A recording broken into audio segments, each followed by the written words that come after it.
What is an answer? An answer for purposes of a civil action before the court is a formal legal response of the defendant to the factual allegations and legal claims of the plaintiff that were set forth in the plaintiff's summons and complaint in the United States of America. The answer sets out the defendant's position in the litigation, admitting or denying allegations made by the plaintiff and presenting the defendant's own version of the facts. The answer also provides the defendant the opportunity to assert affirmative defenses, facts, and/or legal arguments to defeat the plaintiff's claims. Recognizing that each court sets forth its specific rules and procedures, including the required content of the answer and even its specific format, with template forms being provided. In general, the answer sets out the case caption at the outset and then proceeds into a series of numbered paragraphs where the defendant must respond to each allegation set out in the complaint by either 1. Admitting its truth, or 2. Denying its truth, or 3.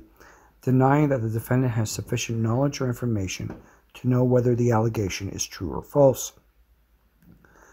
The law thereafter treats each allegation that was set out in the complaint but not responded to as having been admitted to, such that it is essential that the defendant respond to each and every allegation contained in the complaint. The answer may and sometimes must contain affirmative defenses, for example, failure to state a cause of action, laches, contributory negligence, statute of limitations, defective service. In this regard, the defendant needs to be careful not to waive any defenses. Certain defenses, such as a lack of proper service of the summons and complaint, may be waived if the defendant does not either assert them or files a motion for dismissal prior to serving the defendant's answer.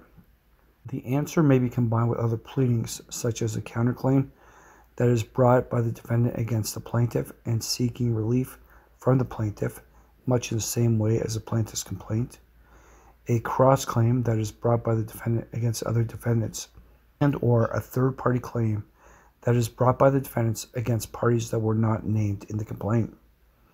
Generally, if the complaint has been sworn to, verified, then the answer must be verified as well.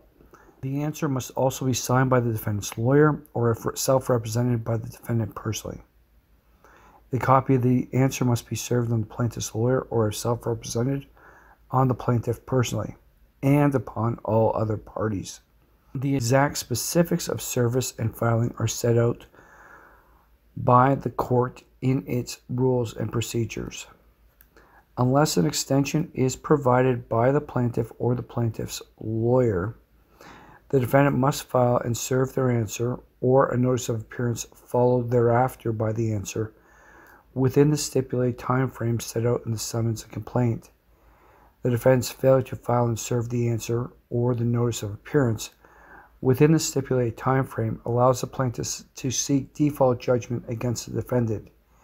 If a default judgment is awarded against the defendant will be necessitated to bring a motion before the court to petition for its removal, which can be particularly difficult if the defendant excessively delays this process.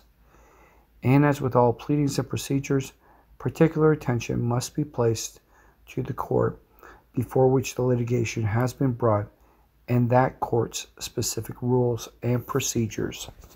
Thank you.